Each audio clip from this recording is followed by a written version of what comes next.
Hello दोस्तों, आज हम फिर से कहानी सुनेंगे कंकड़ और घी। एक दिन एक नवयुवक बुद्ध भगवान के पास आया। वो बहुत रो रहा था।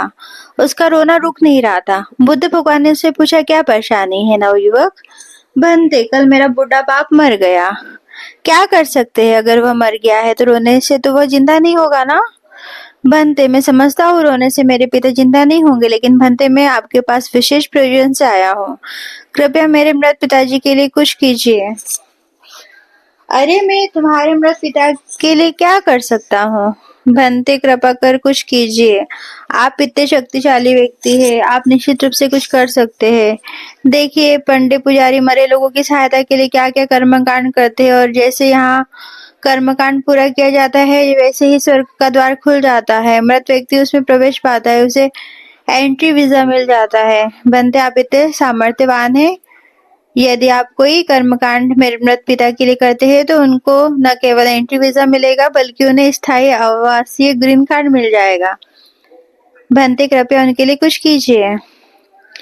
वह बेचारा दुख शोक से इतना अभिभूत था कि कोई भी दलील समझने के लिए तैयार नहीं था। बुद्ध भगवान को उसे समझाने के लिए दूसरा उपाय करना पड़ा।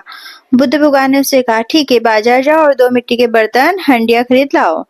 नवयुवक बहुत खुश हुआ यह सोचकर कि उसके पिता के लिए बुद्ध कर्मकांड करने के लिए सहमत हो गए। वह दौड़ा हुआ बाजार गया और 2 हंडिया लेकर लौटा। बुद्ध भगवान ने कहा, ठीक है, एक में घी भर दो। नवयुवक ने ऐसा कर दिया। दूसरे कप में कंकड़ पत्थर से भर दो। उसने यह भी कर दिया। अब उनके मुंह अच्छी तरह बंद करके उन्हें सील कर दो। उसने ऐसा कर दिया। अब उन्हें सामने के तालाब में डाल दो। नवयुवक ने ऐसा किया। दोनों बर्तन पानी में डूबकर नीचे बैठ गए। बुद्ध ने कहा, अब एक बड़ा डंडा लाओ और बर्तनों को मारकर तोड़ दो। नवयुवक बड़ा खुश था कि उसके पिता के लिए बुद्ध अद्भुत कर्मकांड कर रहे हैं।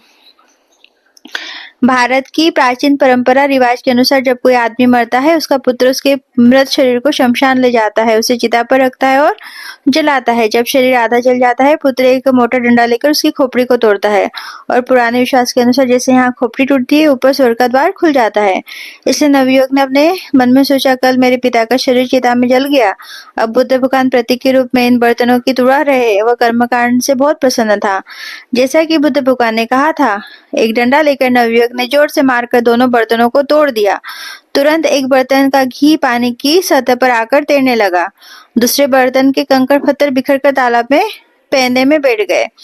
अब बुद्ध भगवान ने कहा, अच्छा नवयुवक, इतना तो मैंने किया। अब अपने पुंडे पुजारियों को बुलाओ और उनसे कहो कि मंत्र पढ़े और प्रार्थना करे। ओ कंकड़ पत्थर, ऊपर आ जाओ, ऊपर आ जाओ।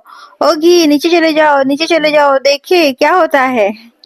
बनते, आप मुझसे मजाक करने लगे। ये कैसे संभव है? बनते, कंकड़ पत्थर पानी से भारी होते हैं, वे तो पैंदे में ही रहेंगे, वे ऊपर नहीं आ सकते। यह प्रकृति का नियम है।